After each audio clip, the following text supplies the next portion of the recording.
नमस्कार। 21वीं सदी में भी यदि हमारे विचार इतने संकुचित हों तो आत्मनिर्भरता और विकास की बातें बेमानी हैं। इस परिप्रेक्ष्य में मैं अपने गांव का एक चित्र प्रस्तुत करने जा रहा हूं। सुने कि बड़ सुनर गाँव जहाँ चले के राह ना बड़ सुनर गाँव। ज्योति डरार तीर्थ कैला के फल बा आ काट ना छीटल उ कतहत बड़ खल बा।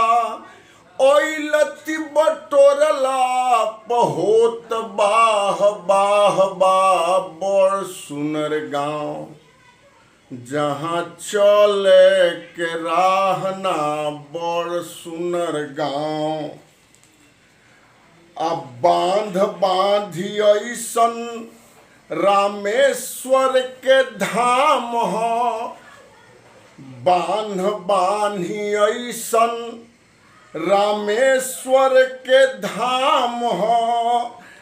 ठेहुन भर हाथ कैल संत लोग के काम हो। ठेहुन भर हाथ कैल संत लोग के काम हो। का करी के नियो से चले के बाहना बड़ सुनर गाँव जहाँ चले के राह ना बड़ सुनर गाँव।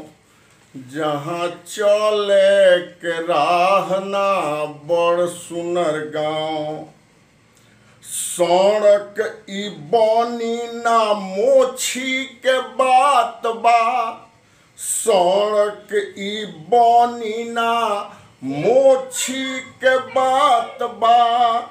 अलूगा उठा के चल हियराय घात बा। लूगा उठा के चल हियराय घात बा। इज्जत लुटैला के कोनो परवाह ना। अरे इज्जत लुटैला के कौनो परवाह ना बड़ सुनर गाँव जहाँ चले के राह ना बड़ सुनर गाँव। जरिए जाए खाती करी परिक्रमा।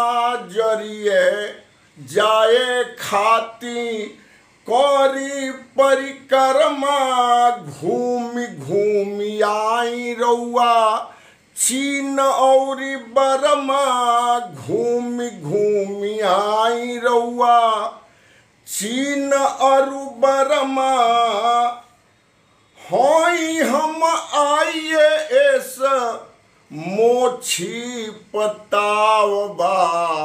होई हम आइए समोछी पताव बा बड़ सुनर गाँव जहाँ चले के राह ना बड़ सुनर गाँव। जहाँ चले के राह ना बड़ सुनर गाँव। जहाँ चले के राह ना बड़ सुनर गाँव। धन्यवाद।